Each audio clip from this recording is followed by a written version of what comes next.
这是一块充满不祥和凶戾之气的铜牌，扔在路边狗都不会看一眼，男孩却把它当传家宝一样挂在脖子上。只有他知道铜牌内藏着一座宝塔，每一层都关押着穷凶极恶的妖兽和罪神，在遇到危险时还能驱使他们战斗。只因他知道3天后末日就会降临，90%的人类都会变为丧尸，整个世界都将沦为地狱。而他不但拥有观音座下的黑熊，还有怪物狂人雷震子，更是有覆灭商纣的妲己陪伴左右，甚至还有天宫的一个大佬，而他将率领他们重建这个社会秩序。可他怎么也忘不了前世好哥们和女朋友的背刺，在丧尸围城时不但抢了他的家传令牌，女友更是亲自将汽油浇在他身上。呵呵，下辈子再见吧，不好意思杨哥，你的东西我全都要。接着好哥们就用妹妹的血获得了令牌的认可。你不是喜欢火吗？就在火焰里消失吧。话音刚落，扔出一个打火机，熊熊烈火瞬间将男人吞噬。他很不甘心，如果有来世，我一定不会放过你们。就在这时，一个声音传入他脑中：结节，那就重新开始吧。接着他的心脏开始剧烈跳动起来，右眼更是冒着熊熊火焰。他唰的一下从床上坐起，怎么回事？没有伤痕，也没有火焰，不会吧？难道自己听到的声音是真的？他急忙打开手机查看，时间停留在2028年7月1日。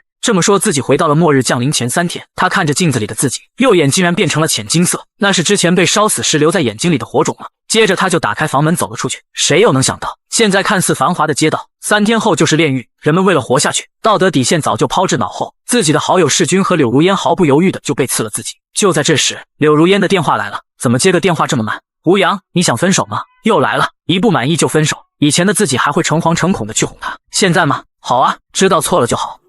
你说什么？你耳聋了吗？我说分手吧，爷累了，不想伺候了，再见。接着直接将他拉黑。胡杨瞬间觉得世界安静了，得抓紧时间干正事。另一边，柳如烟直接将手机砸了出去。胡杨竟然敢挂我电话，还拉黑我，好家伙！此时他的床上正躺着胡杨的好兄弟世君，难道他发现了我们的关系？怎么可能？那个傻帽天天围着我转，我说往东他都不敢往西，怎么可能发现我们的关系？呵呵，别气了，刚才我家老爷子来信息，让我收集一些古代家传，有灵气的老物件，说是可能有大事发生。老物件，我记得胡杨家有一块家传的令牌，丑兮兮的，好像有好几百年历史。世君闻言一把搂过柳如烟，急切地问道：那东西现在在哪？就在胡杨妹妹胡云那丫头的手上。胡杨发神经，等他冷静下来，自然又会来跪舔我，到时候我让他把令牌送给我就是。画面一转，一个清纯的女孩就出现。哥，你突然要这个干嘛？还打车50公里过来？你今天不上班了？哎，你眼睛怎么了？小云，你相信哥哥吗？当然了，虽然他不知道哥哥今天为何怪怪的。哥，咱俩相依为命到现在，我完全无条件的相信你，做任何事都是为了我好。看着怀里乖巧的妹妹，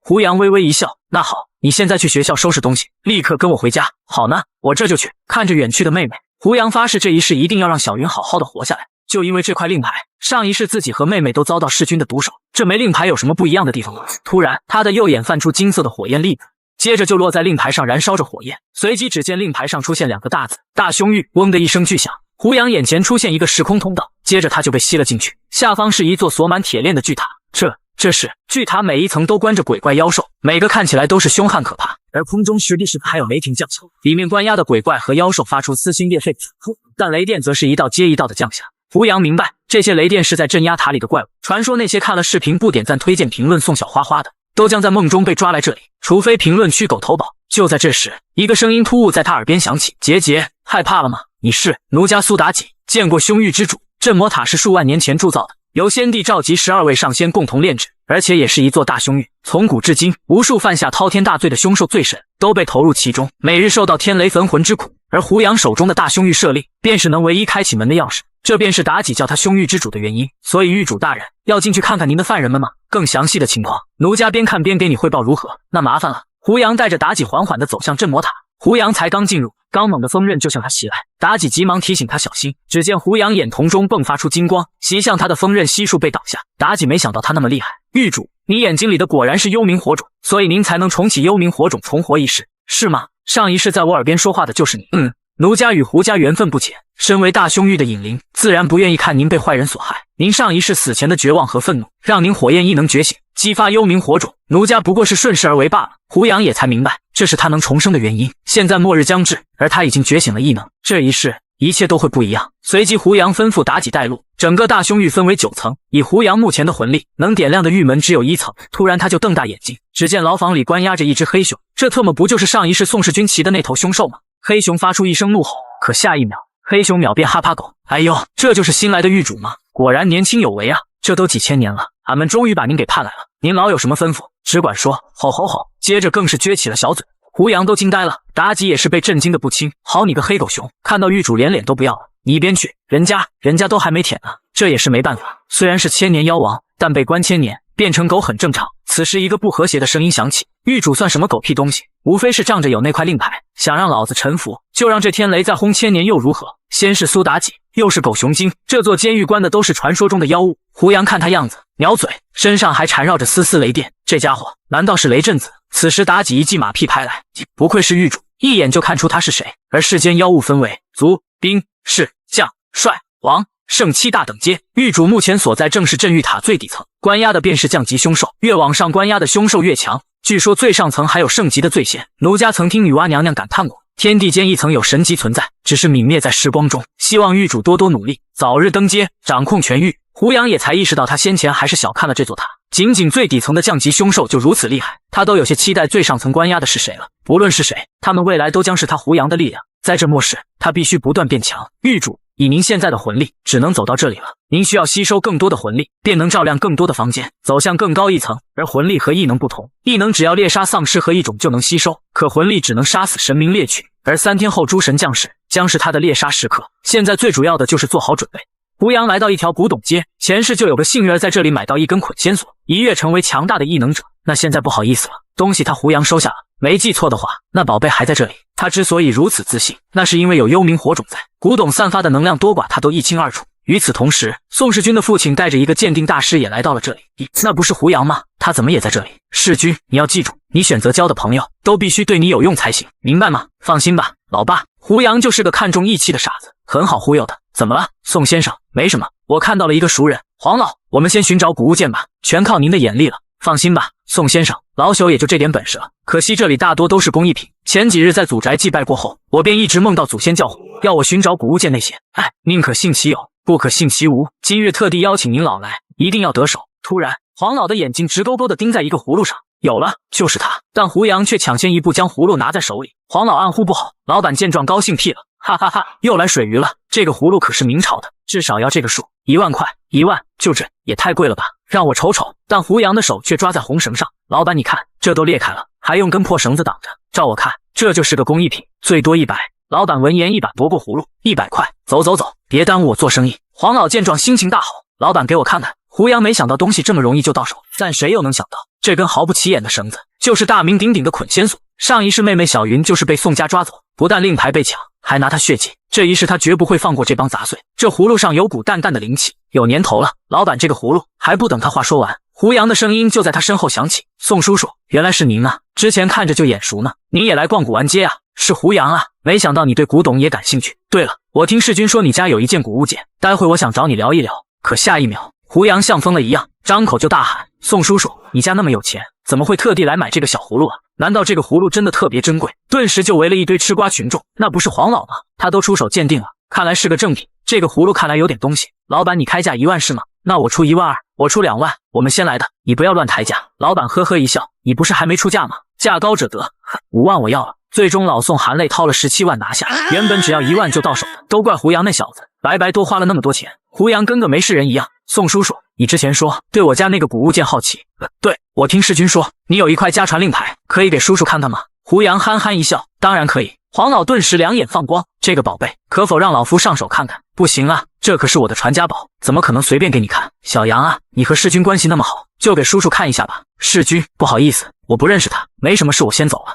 慢着，到底要怎么样才可以给我们看？接着胡杨就掏出一个收款码，给吧，1分钟1万，给我5万，让你们看5分钟，你认真的？当然，不扫码我走人。老宋咬了咬牙，行，我给。收到钱后，胡杨将令牌扔给黄老，让他们在一旁研究，他则开始疯狂购物。毕竟末日最重要的就是物资，更何况还有大凶狱这个免费仓库，里面可是还有很多空置的牢房，随便拿一间来当库房就行。妲己这个时候开始展示她的价值，狱主，任何物品只要放进来都可以保持不变，活物也可以哦，毕竟他们就是活物。但人家想吃鸡了。胡杨扶了扶额头，狐狸吃鸡很合理，现在的他就是买，只要是能吃的他都买，不知道的还以为他要开农场呢。手机很快就提示他余额不足，看完了吗？5分钟时间到了，还要加时间吗？小杨，你这块牌子能不能卖给我？这个吗？当然可以，一口价1000万。两人闻言都有点傻眼，1000万？怎么了？宋叔，这块令牌传承了1000年，是绝对的古董，1000万真的不贵。如果您不想买，我有事先走了哈。宋先生，那块令牌是古董没错，价值至少50万。他狮子大开口，我们要不要还价试试？照我看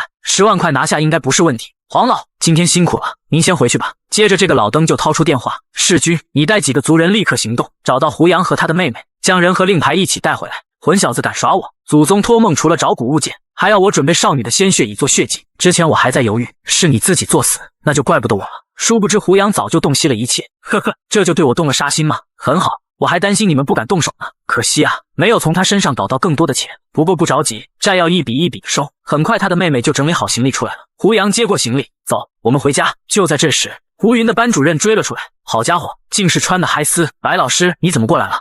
你还问我，小云，你为什么突然离校？你知不知道明天有一场重要的考试，事关你的前途？白老师，是我让小云跟我回家的，很抱歉，她需要暂时休学。老师闻言脸色有些难看，你就是他哥哥。小云是我们班成绩最好的女孩，听说她父母双亡，是哥哥拉扯大的。本来我还以为她哥哥很稳重，没想到这么轻浮。我是小云的班主任，我不同意你让她休学，她前途远大，不应该断送在这里。没这么夸张吧？只是回家处理点事情。班主任也耍起无赖来。有什么事那么重要？地球不爆炸，上学不能停。这句话一出，几人都愣住了。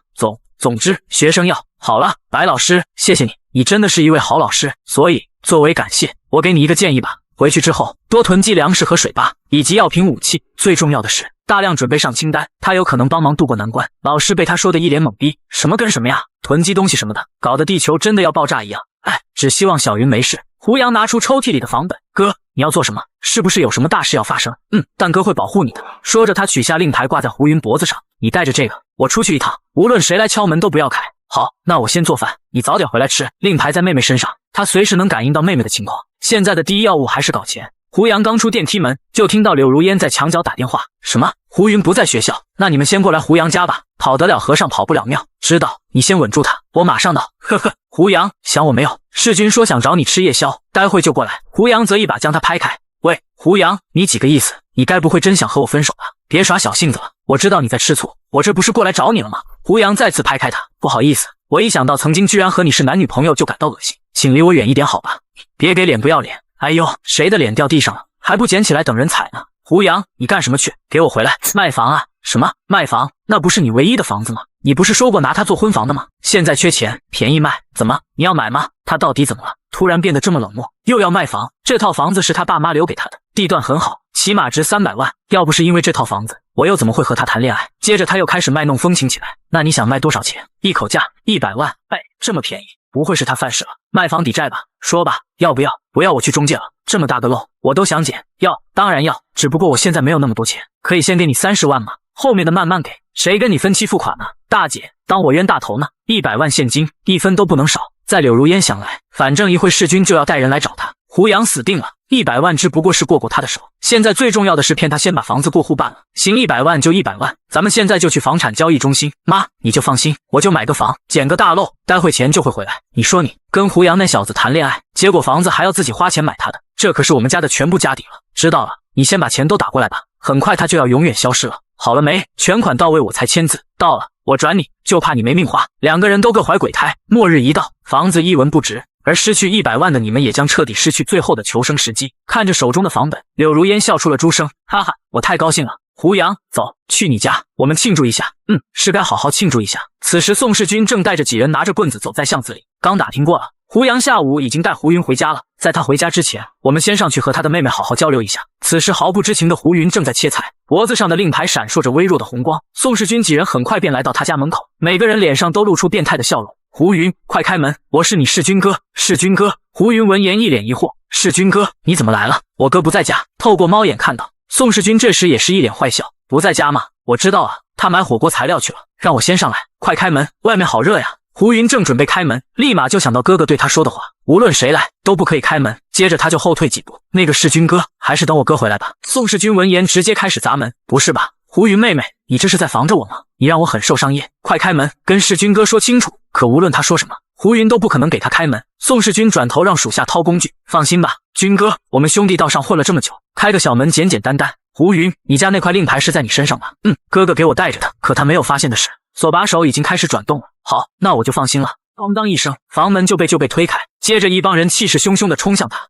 男人重生后的第一件事就是卖房买光全市的药品上清单，所有人都认为他是个傻子。殊不知3天后末日就会降临，80%的人都会变成丧尸，只有觉醒异能的人们才能更好的活下去。上清单就是能最快促进异能觉醒的宝药。胡杨不但提前觉醒了异能了，还拥有一座关押着妖兽鬼怪和罪神的监狱。末世他要打造一支无敌之师，重建社会秩序。然而总有找死的人踹人家的门，为首之人一把抓住胡云的小手，早点开门不就完事了？臭丫头！宋世军一把抓起胡云脖子上的令牌，这就是我爸要的补物剑吗？呵呵，现在胡云和令牌都在我手里，待会让他跪着给老爷子道歉。世军哥，为什么？你不是哥哥的好朋友吗？此时宋世军一脸坏笑，知道为什么我和你哥如此铁吗？因为他就是个愣头青，完全相信我说的每一句话。我身上可背了很多见不得人的东西，万一东窗事发，我总得找个免费垫背的吧。胡云闻言一脸不可置信，怎么会？还有，要不是有胡杨，我又怎么会认识如烟？他真的很润，放开我！他话音刚落，就被狠狠扇了一耳光。嘘，小声点，小云妹妹，你再喊我就把臭袜子塞你嘴里了。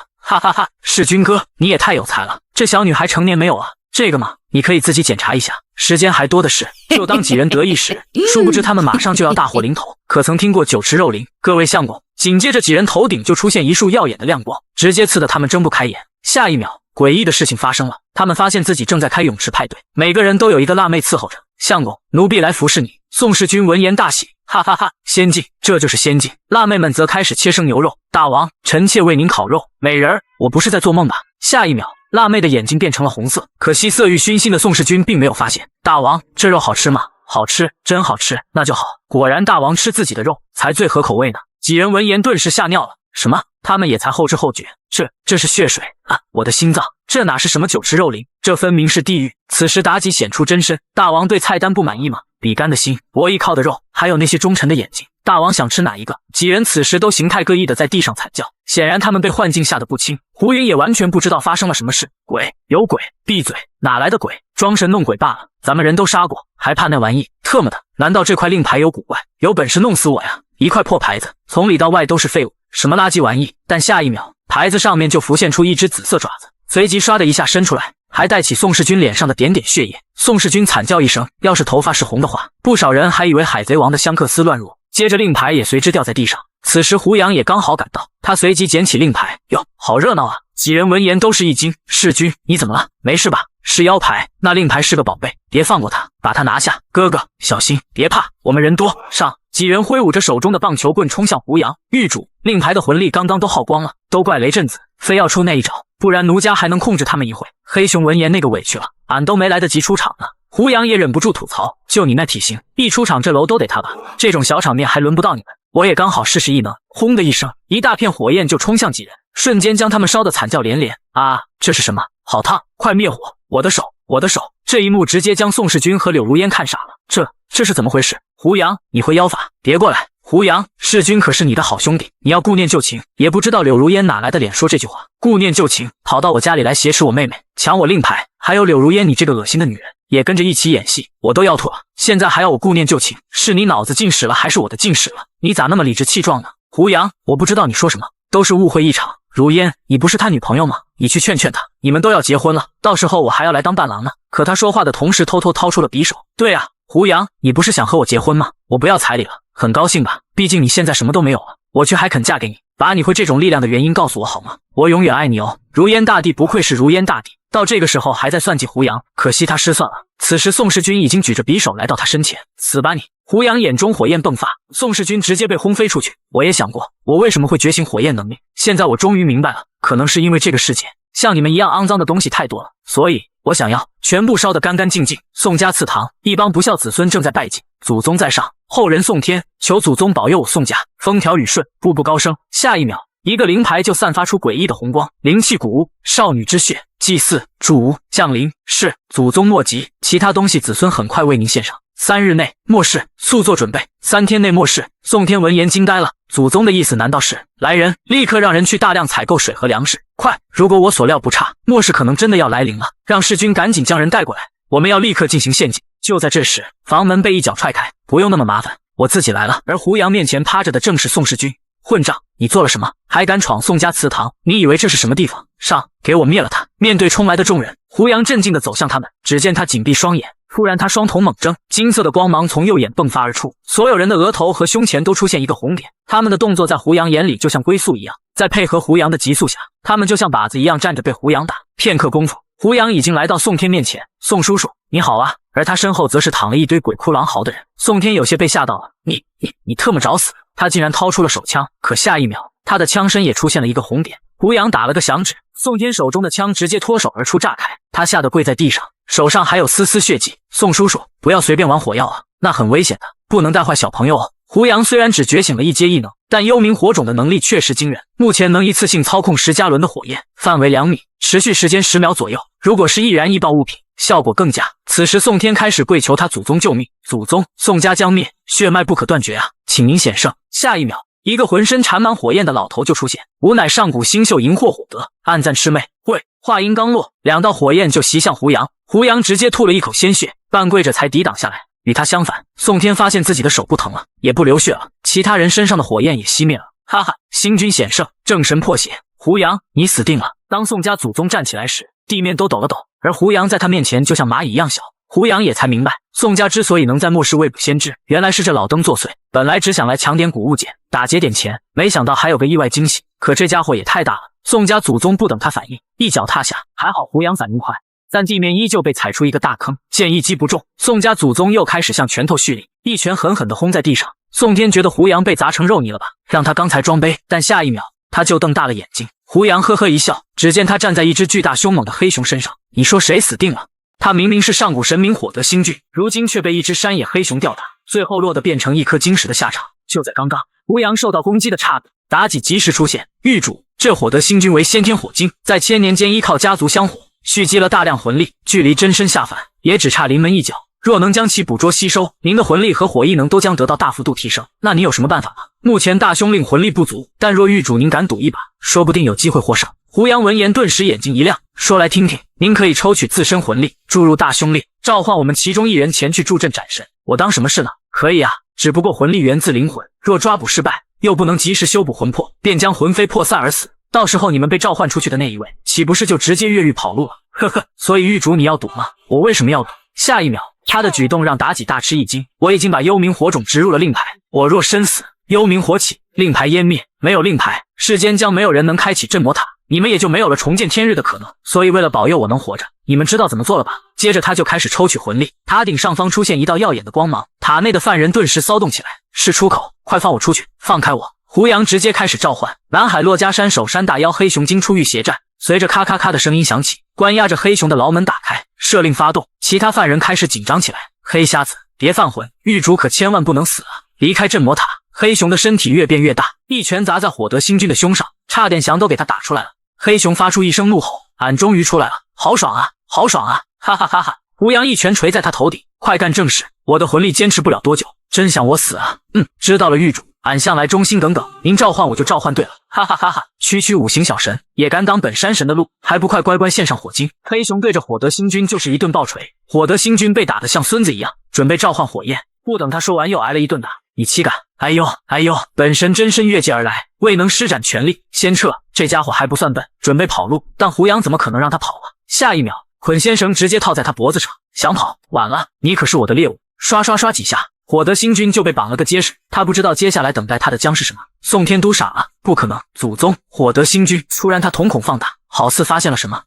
那是当时葫芦上的绳子。你！胡杨呵呵一笑，宋叔叔大意，多亏当时你只买了葫芦，这捆仙绳我才能拿到手。宋天想死的心都有。祖宗！祖宗！接着火德星君就发出凄厉的惨叫，片刻之后就化作一枚火精。胡杨一把将他抓在手里，这就是他需要的东西。随即他俯视着宋天说道，要不我们做个生意，为了保住宋家的香火，宋叔叔你愿意花多少钱？看着地上像死狗一样的宋世军，宋天牙关紧咬。宋世军躺在宋天怀里，爸，你真的把家里所有钱都给他了？那我们末日就要来了，这点钱算什么？人活着最重要，此事不要声张，立刻去拍卖房产，把所有东西都兑换成钱，然后买米买水。还记得我在郊区那座别墅吗？下面有防空洞，立刻对他进行武装加固。还有，叫黄老继续购买古物件，他胡杨只有一个人，如今因为末世异变获得了异能，如果我们宋家子弟都能抓住这波机遇，这末世对我们来说反而是好事。胡杨，我必让你求生不得，求死不能。我宋天说的。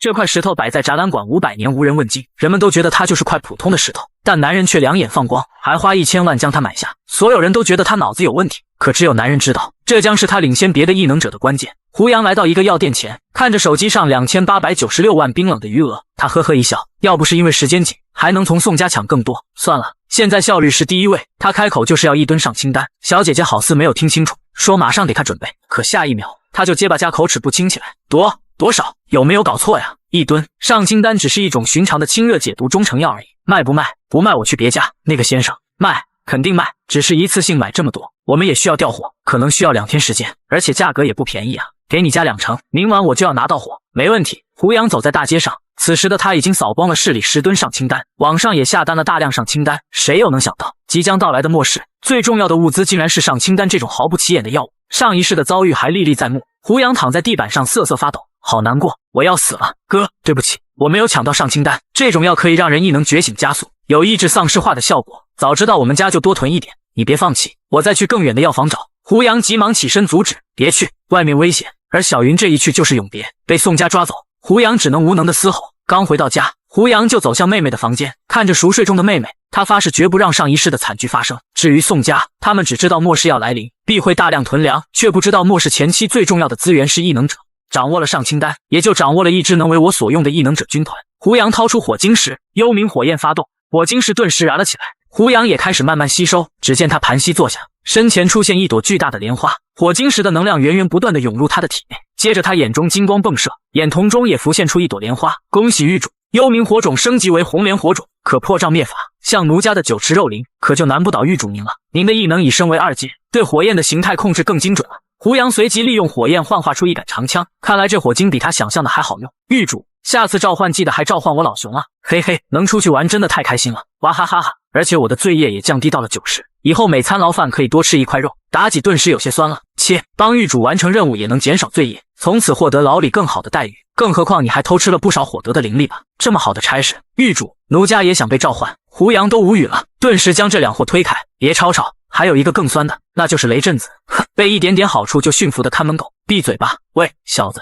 你最好不要召唤我，因为我一定会冷眼旁观，越狱出逃，好一招以退为进。呵呵，雷震子，随着我的能力增长，能开启的牢房也就越多。如果有比你更强的妖，我为什么要召唤你？到时候恐怕求我的是你吧。说完，胡杨就转身离开，回到现实世界。胡杨看着空中的血月，明天就是末日了，自己必须抓紧时间，手里还有2000多万，应该足够买那个东西。第二天一早，胡杨来到珠宝展，他笑呵呵地看着一块玻璃里的矿石。找到你了。末世里，普通资源可以靠抢，但异能升级的晶核只能靠杀丧尸获得。这个矿石内蕴含了大量的晶石异能，足够将自己的异能从2阶提升到3阶。上一世这块矿石就落在一个幸运儿身上，开局就领先众人，他也因此获得了无数好处。但是这次他姓胡了，第一件拍卖品是价值130万的翡翠，第二件就是胡杨要的矿石。拍卖师美女开始介绍起来，诸位看到的这块原石拥有巨大的潜力，经过我们设备勘探推理，至少能开出价值500万的翡翠，竞价很快就飙升到400万。而黄毛直接喊出500万，不愧是豪哥，直接就开出顶价了。哈哈，豪哥出手我们就不争了，一豪集团的面子还是要给的。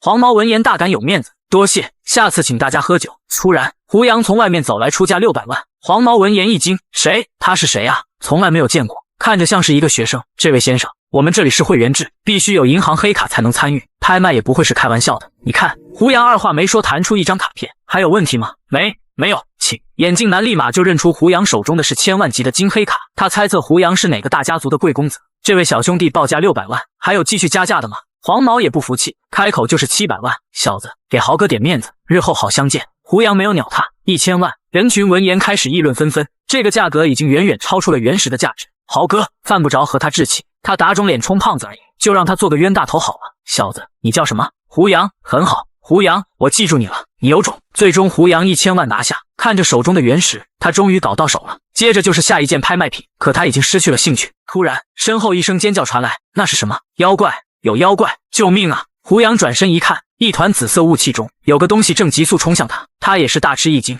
男人重生后的第二件事，就是到郊外挖了10吨泥土放在空间里，这让空间里的妲己都惊呆了。但只有男人知道，末世来临后，没有被异化的土地可遇不可求。就在刚刚，胡杨拍下原石后就准备离去，突然一个东西就向他冲来，竟是一条蛇身人头的怪物。胡杨也才明白过来，这家伙竟是冲他手中的原石来的。而这东西竟是御扇变化而来，估计是拍卖前御扇和原石放得很近，他感知到了原石内部的异能，再加上末世御扇中的邪灵被唤醒，天下即将大乱，灵异事件频发，而这一切都只是开胃小菜。黄毛也是大惊，你尼玛到底是什么玩意？眼看就要攻击到胡杨，他急忙提醒小心，可下一秒他就瞪大了眼睛。只见怪物被胡杨捏住脖子不能动弹，嘴里还发出咔咔的声音，显然是有些呼吸不畅。随即他就抡动尾巴扫向胡杨，可胡杨早有预料，眼中火光迸射，轰的一声，怪物被击得粉碎，只留下一颗闪闪发光的紫色晶体。胡杨直接将它吸收了，但他有些不满意，毕竟是只小妖，蕴含的异能有限。黄毛则一下跪在地上，靠，胡杨是个高人啊，老子要拜他为师。画面一转，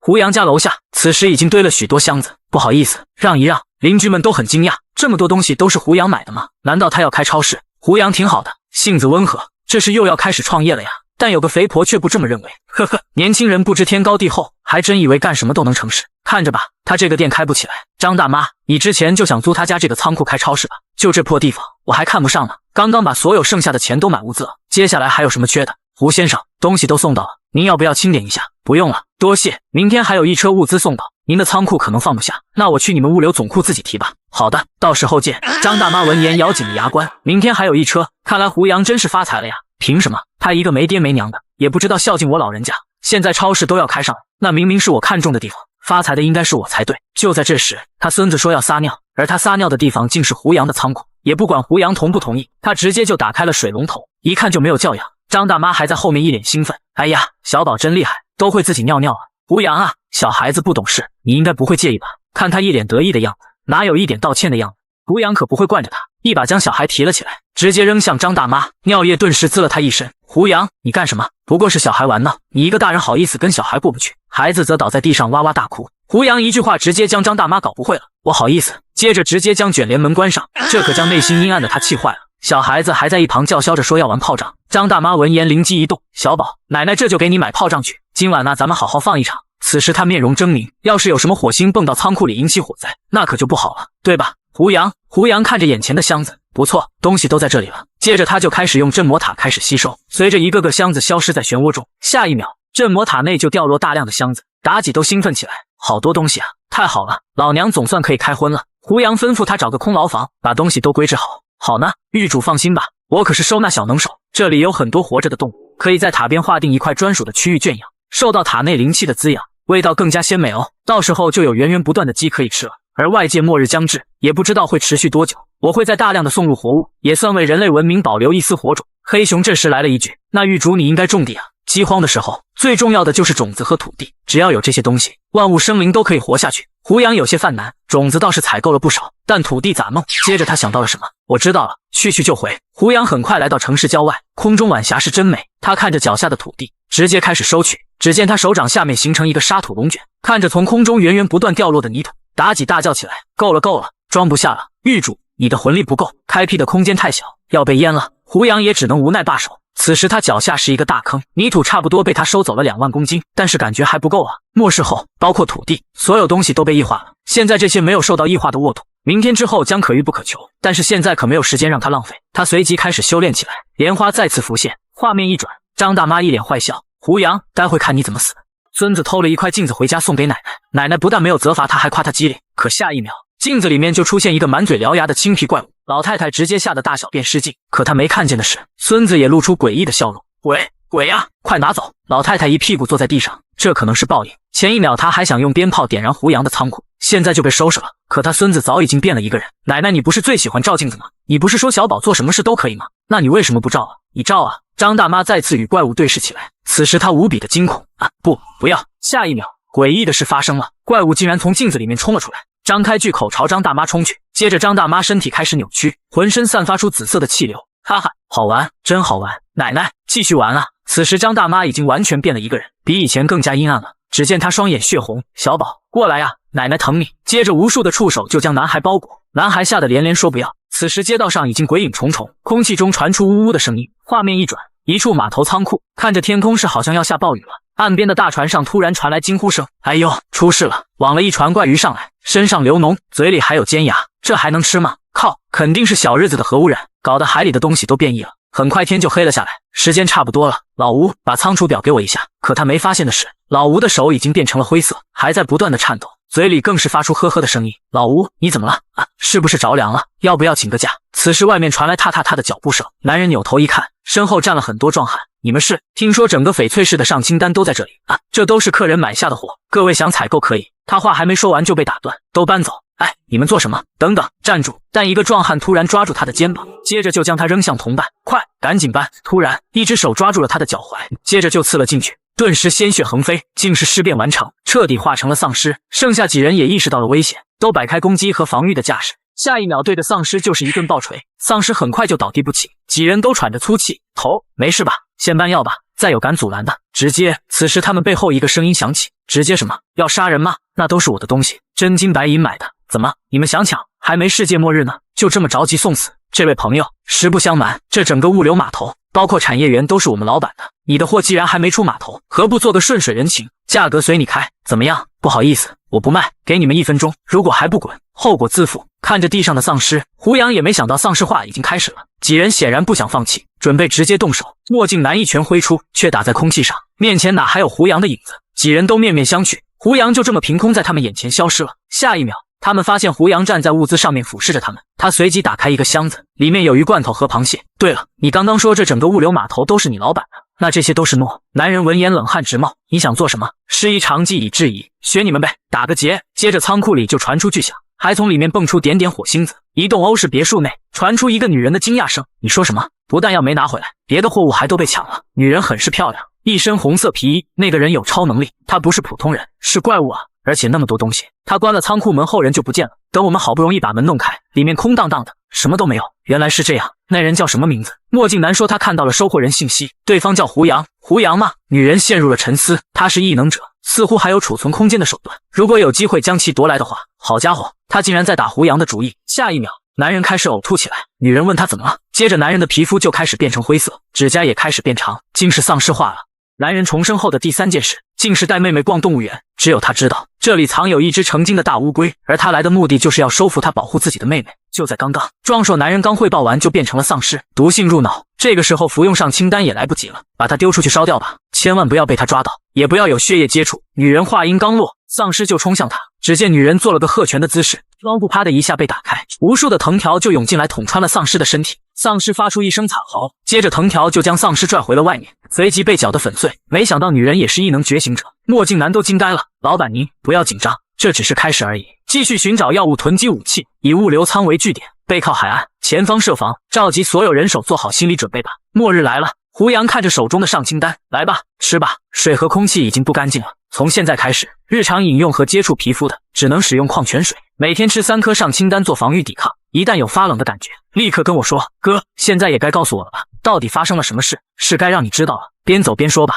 我带你去一个地方。自从学校回来，这还是我第一次出家门，怎么感觉阴森森的？呵呵，只是魑魅魍魉都显形了而已。两人路过张大妈家门前时，呼噜噜吃完了，好饿。凭什么？凭什么他们什么都有？凭什么都不分给我？那些都是我应得的呀，我全要，我全都要。此时楼上传来咚咚的声音，都说多少次了，在家里不要乱走路，会影响到老婆子我的呀。不知道我睡眠不好吗？针对我，针对我，全都去死，去死！说着就冲了出去。接着楼栋里传出鞭炮声和惨叫声，胡杨兄妹上了一辆出租车。此时柳如烟母女正好来到胡杨他们小区。如烟，这小区的治安看起来一般啊。呵呵，有胡杨那么强的男人在，治安再差又能怎样？以后那里将是我和他永远的家。不枉我们借了几10万，给你做了蚌国最高级的修护术，还化了英式美妆。女儿，你这么美，一定可以把胡杨拿下。那当然，胡杨就喜欢我这副模样，不然他以前也不会对我那么上头，一直追着我了。虽然不知道他这次为何对我那么粗暴，但是他现在可是变得很强，很有能力了呀。只要能让胡杨重新拜倒在我16群下，以他的能力，我们岂不是可以呼风唤雨？连世君家都被他打劫了，呵呵，不愧是我男朋友啊！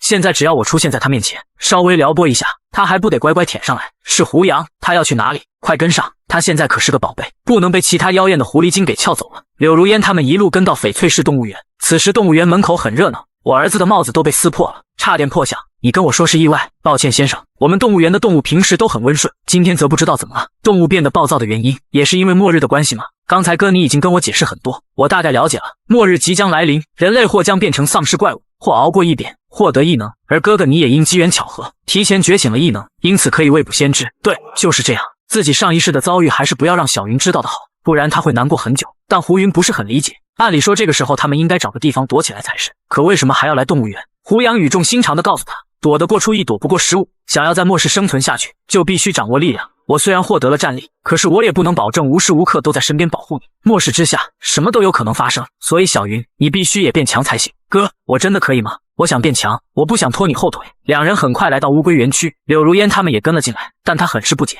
胡杨和小云怎么跑动物园来了？女儿，快跟过去，制造一个偶遇把他迷倒。等等，我再补个唇妆。可他没发现的是，他所占区域是羊驼的地盘。胡杨兄妹刚进入乌龟园区，妲己就冒了出来。狱主，这里有不一般的家伙呀，我已经闻到他的味道了。俺老黑最烦和这种东西打交道，又臭又硬，活得比俺还久。胡杨扒开一片树叶，找到了，只见一块巨石上趴着一只老龟。它看似一只人畜无害的小乌龟，实则动不动就会变大镇压人类，就连神明都被它咬下过一块肉。胡杨在收服它的同时，他也想抢夺胡杨的镇魔塔。就在刚刚，胡杨扒开树叶，一只老龟就惬意地趴在大石头上享受日光浴。妲己和黑熊同时开口：千年老王八。胡杨嗯了一声，这只乌龟从动物园建成以来，就一直生活在这里，已经有100余年了。动物园甚至还给它取了名字，叫囡囡。这只乌龟前世就很有名，只因降临的神明要从它的地盘通过，老龟不可能让步，还咬了神明一口。神明与它对峙战斗了好几天，都没能破开它的龟壳。当胡杨听到这个消息后，他就有一种想法，如果能让他保护小云，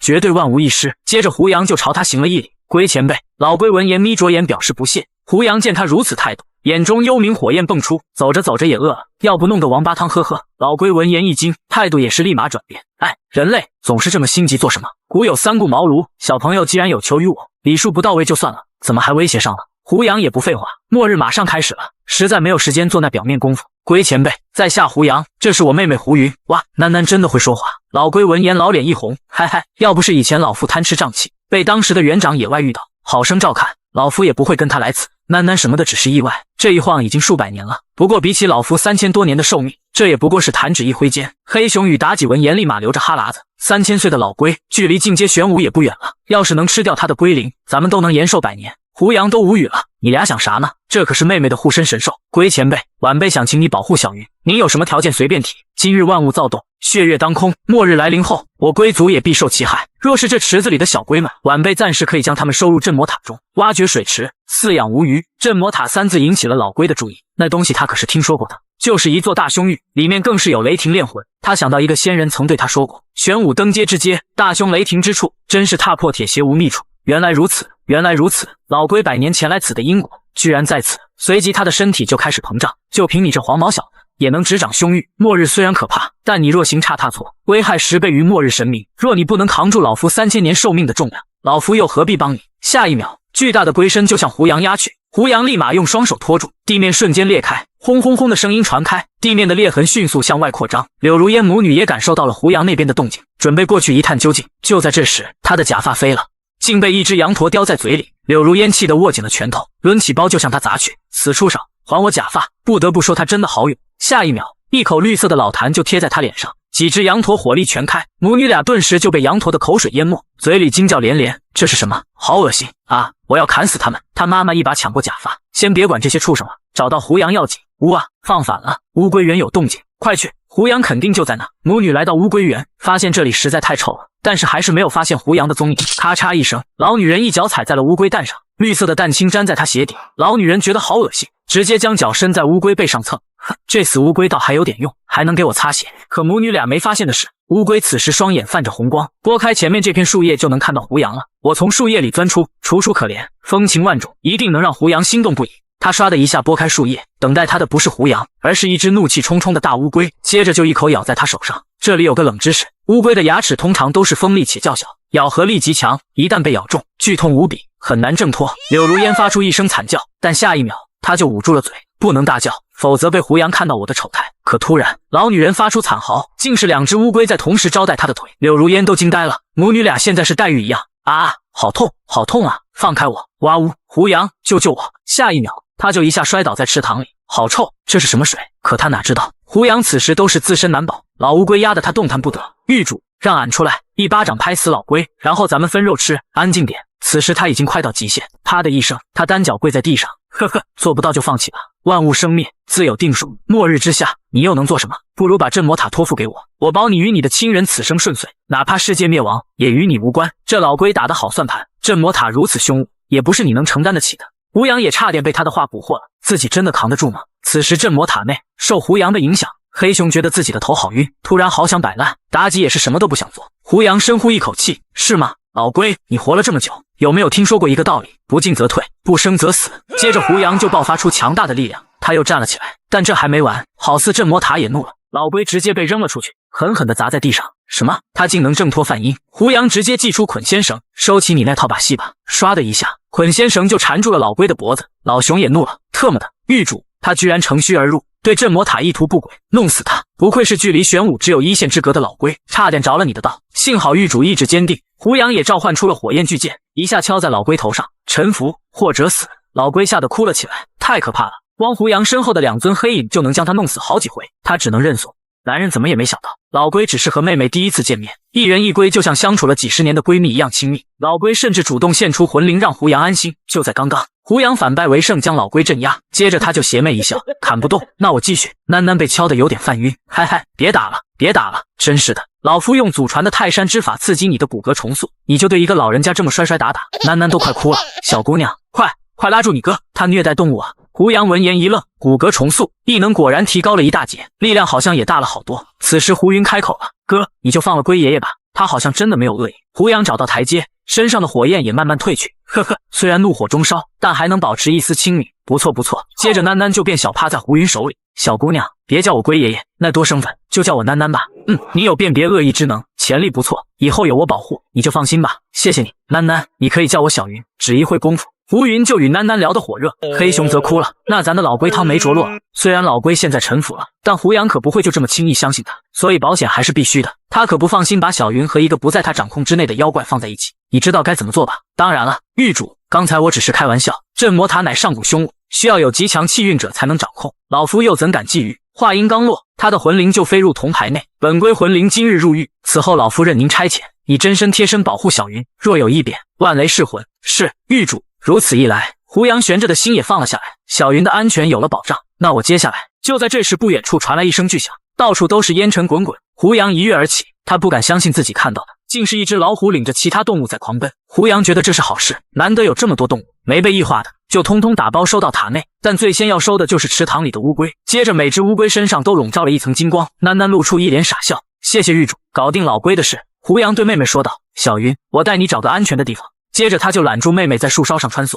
胡云也是第一次体验这种腾云驾雾的感觉，这一幕刚好被下方的柳如烟看见。胡杨，是我呀，我是你最爱的女朋友如烟啊，你怎么来了？胡杨，别闹别扭了，我知道你一直喜欢我，你只是放不下面子跟我和好，毕竟我这么美，对不对？你看我这不是来了吗？自从和我分开，你一定吃不好睡不好吧？哎，谁让我是那么完美的女人？对啊，胡杨，我们如烟一直都那么喜欢你呢，你上次不是说想来我家提亲吗？我嘴快没答应，其实我老喜欢你了，这就是丈母娘看女婿，越看越满意。与此同时，一只乌龟盯上了老女人的屁股，我可以原谅你之前对我的粗鲁，你一定很开心吧？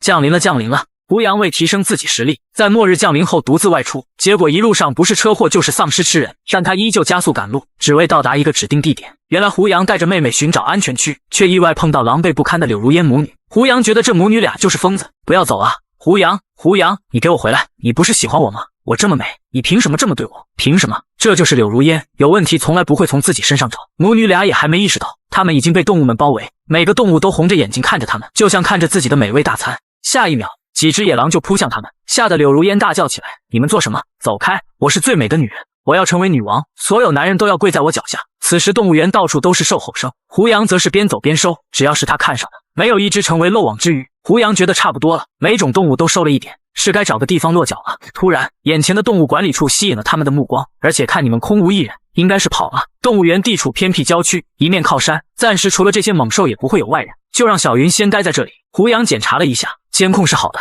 还有宿舍和生活物资。哥，这里挺好的，我就先待在这里吧，你有自己的事情要做吧，快去吧，我会照顾好自己的。胡杨摸了摸妹妹的头，你一个人会怕吗？我不是一个人啊，还有囡囡呢，而且哥哥也一直在保护我吧。末日到来了，我也要变得坚强起来才行。而且我跟囡囡说好了，他会教导我修炼异能的方式，我以后也一定能帮上哥哥的忙。胡杨闻言很是欣慰，不愧是我妹妹。接着他就看向囡囡，龟前辈，老龟也很懂事，呵呵，不用这么客气，狱主，我知道该怎么做。接着他的左眼就发出一道能量光，整个管理处就被一个能量护盾包裹住。此时管理处外面已经聚集了密密麻麻的野兽，每个都红着眼睛盯着他们，甚至有的还试图闯进去，但都被老龟的能量护盾挡在外面。老虎也发出一声不甘离去。看着这一幕，胡杨总算放心，看来自己找老龟是找对了，这样就可以去办自己的事了。胡杨打开窗户一跃而出，身后传来妹妹的声音：“哥，一定要小心啊，我等你。”胡杨展开急速，一路飞檐走壁，所过之处都是车祸。看来末世来临，人们都开始慌不择路的逃命，现场要惨烈就多惨烈，甚至出现了丧尸吃人的画面。就算有前世的经历，胡杨也不禁冷汗直冒。此时空中悬着一个血月，在伴随着电闪雷鸣，胡杨加快了速度，时间不多了，他必须提前赶到那个地方。此时市里也是一片混乱，火光四起，到处都是救命声，有怪物啊，找妈妈的找妈妈，甚至还有同性搂搂抱抱的场景，看样子应该是一方丧尸化了。更恐怖的就是很多丧尸啃食一人，这简直就是人间地狱。神奇的是，电视台还在正常运行。本报讯：市中心突发车祸，现场混乱，医院急诊科人数暴增，患者多疑是食物中毒，皮肤青紫，眼睛充血，高烧不退。全国卫健委正在积极组织救援工作，专家呼吁大家不要外出。气象异常，暴雨将至，建议广大市民囤积粮食、清水和各类药品。相信国家的力量，让我们一同携手渡过难关。此时胡云的老师好似没有睡醒，显得一脸懵逼，这到底是怎么回事啊？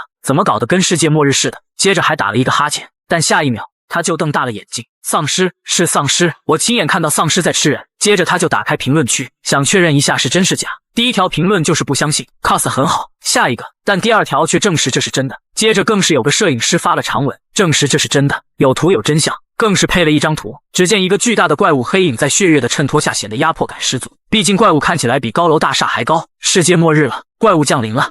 牛妖怎么也没有想到，才从空间裂缝里爬出，还没来得及征服这个新世界，就被胡杨削掉了4肢。他都怀疑自己出门是不是忘了看黄历。就在刚刚，胡云的老师觉得末日怕是真的来了，他摸了摸自己的额头，奇怪了，怎么感觉有点发烧？接着他就发现自己的手指有些发紫，这顿时将他吓了一跳，随即他就感觉有些晕眩。什么？我感冒了吗？得先吃点药。接着他就摸到2盒上清单。他当时虽然不知道胡杨在说什么鬼话，但还是鬼使神差的去买了好多上清单。他忍着剧痛将上清单拿在手里，随即就吃了下去。此时他的身体颤抖得无比厉害，他刚吃完就一头栽倒在床上。此时胡杨正站在一处高楼顶上，他没想到自己竟然提前1个小时到达。现在是下午5点，上一是晚上12点，大型神明直接降临翡翠市。而在这之前，从下午6点开始，就不断有小型神明出现。如果没记错的话，第一个出现的小型神明就在这座帝王大厦上面。当时那家伙一出场，就造成了巨大破坏，直接震塌了附近的楼房。也就从那时起，人们真正的陷入了恐慌。如果自己能将他猎杀的话，不但可以获得大量的魂力，或许还能进阶，那样自己的实力就更强。随即胡杨就开始守株待兔，反正闲着没事，不如先修炼一回。火莲再次浮现在他身前，胡杨如老僧入定一般，大量的灵力涌入火莲。就这样，胡杨沉浸在修炼中，突然他左眼猛地睁开，异能到3阶顶峰了。胡杨哈哈一笑，还真是意外收获，而且红莲火种又有了新的异变，待会找个机会试一下。根据面板显示，他的魂力和异能都是3阶100%，但奇怪的是为什么没有升4阶？有知道的宝子吗？可以在评论区告诉我。胡杨自己也没想到，通过异能矿石和老龟的骨骼重塑会给他带来这么大的好处。看来老龟还真是自己的福星，那么接下来就等那家伙降临了，还真是期待呢。此时胡杨仿佛看到了空中的怪兽虚影，突然他背后天台的门被踹开了。喂，那边的，谁允许你上到这里来的？这是帝王大厦的私人场所，不是什么阿猫阿狗都能上来的，立刻把他轰走。说着一堆保镖就冲向他。经理，通道电梯是封闭的，他到底哪上来的？西装男闻言反手一拳捶在他胸上，特么的还找借口。今天那么多人请假，都学会偷懒了，你这个月工资全扣，男人被扣了工资还得道歉。在经理看来，低贱的人也只配做这种事了，可能他都忘了，现在是人人平等的社会，员工与他只是雇佣关系，并非主人与奴隶。胡杨对于扑上来的人看都没有看一眼，而是看着空中来了。接着一道闪电撕开了血红的天空，伴随着的还有强烈的心跳声，就像在每个人的耳边响起的一样。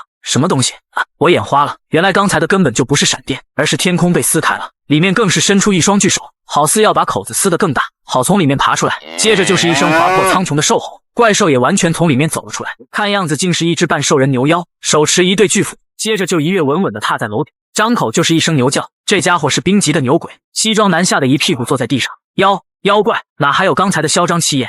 无神了，屠神了。胡杨在牛妖降临后就展现了强大的实力，无论牛妖施展出何种手段，都被胡杨轻松化解，并被一直压着打。第一个降临的神就这么被轻易屠杀了。就在刚刚，原本趾高气昂的西装男见牛妖朝他冲去，顿时一屁股坐在地上，身下还传出一股尿骚味。你们看着做什么？快点来保护我呀！想被开除吗？我给你们加工资，加！他话还没说完，就被牛妖以手为刀劈成2半。他到死都没想到会是这种结果。保镖们见状，身体抖动得更厉害了，一个个开始撒丫子狂奔，跑啊，快跑！但牛妖才开始热身，怎么可能放过他们？死命的追着他们。他每一蹄子落下都会带走一条生命，手中的斧头也没有闲着，抡得呼呼有声。哈哈哈，好多虫子啊，把你们全部踩得稀巴烂！胡杨就那么静静的等着他靠近。牛妖觉得自己被小看了，一脚踏下，楼顶发出一声巨响，烟尘四散。可下一秒他就一惊，他发现无论自己使用多大的力气，蹄子都不能再下降半分，但这明显还没踩到楼面。就在这时，蹄子下面传来一个声音：就这点力气还想踩碎我？只见胡杨单手将他拖住，连老龟的泰山压顶都经历过，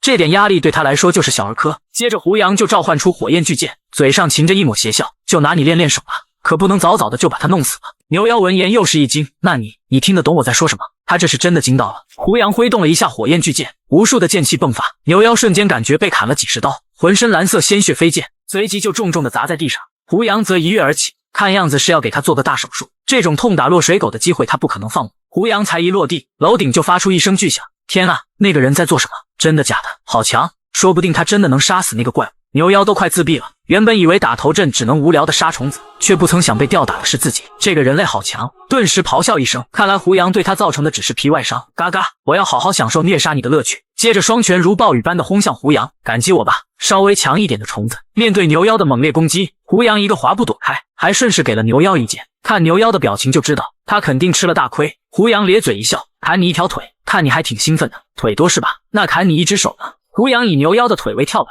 急速冲向他的头部。看着嚣张的胡杨，牛妖再次怒吼一声，胡杨一跃跳在他的牛角上，接着胡杨就很骚包的打了一个响指，牛妖的双眼顿时浮现出一团火焰，下一秒就直接爆炸。牛妖发出一声惨叫，胡杨趁机高高举起火焰巨剑，幸存的几人都张大了嘴巴。胡杨才一落地，牛妖的一条手臂就离家出走，蓝色的鲜血滋滋往外冒。混蛋，你都做了什么？胡杨开始给他表演单手转剑。我劝你心态放轻松一点吧，毕竟你还有5条腿和1只手，不是吗？瞧瞧他这说的是人话吗？牛妖都想让他做个人吧，他接下来的话更是差点没把牛妖气死。在让我满意之前，你可不许死得那么快哦。男人怎么也想不到，作为第一个屠神的凡人，他用尽108种酷刑都没能让牛妖屈服。但镇魔塔一出现，牛妖直接吓得魂飞魄散，这多少有些侮辱人。就在刚刚，胡杨让他不要死那么快，这话可将牛妖气坏了，这特么是有多看不起自己，搞得自己的命运被他掌控了似的。可下一秒，胡杨就用事实告诉他，他说的是真的。牛妖都麻了，这特么叫什么事？期待了这么久的破壁日，还没杀几只虫子呢，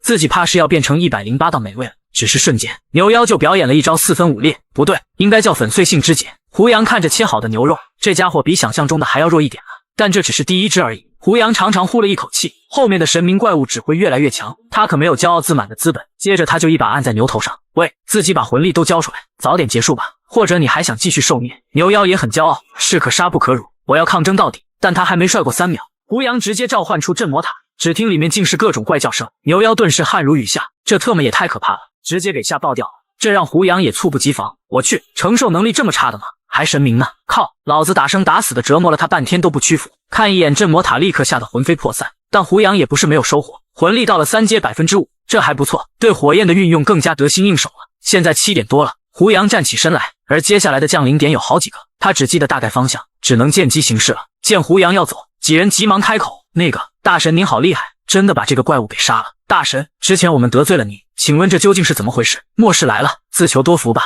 什么？大神，带我们吧。大神，他话还没说完，胡杨已经跳下楼去。几人见状顿时没了主意，你看我，我看你，他就这么走了，我们接下来怎么办？此时一个男人正使出吃奶的劲拖牛妖的斧头，另一个男人大喜，这玩意能卖钱啊，这特么可是实打实怪物用过的宝贝，哈哈哈，发财了，发财了。但下一秒，诡异的事发生，原本拖不动的武器竟被他挥起来了。怎么回事？他疯了，是怪物尸体化成了蓝色的血液，小心点，不要被那玩意沾上。要不你先去洗洗吧。还不等他们离开，刚才接触斧子的人就发生了异变，嘴里发出嘎嘎嘎的怪声，五官也开始扭曲，接着双眼喷火的扑向他的同时，快跑，他疯了。接着楼顶就发出一声声惨叫，啊，救命啊，疯了，杀人了。与此同时，宋家别墅内，家主，不好了，又有人发烧了。宋天一脸无所谓，正在用放大镜研究古董。送进隔离室，还需要我教你吗？但是发烧的人是世君少爷。世君，宋天闻言大惊，接着就快步跑了出去，但周围都传来恐怖的叫喊声，啊，好难受，救救我呀！乌哥哥哥，宋天隔着门看着里面发抖的宋世军，啊，爸，救我！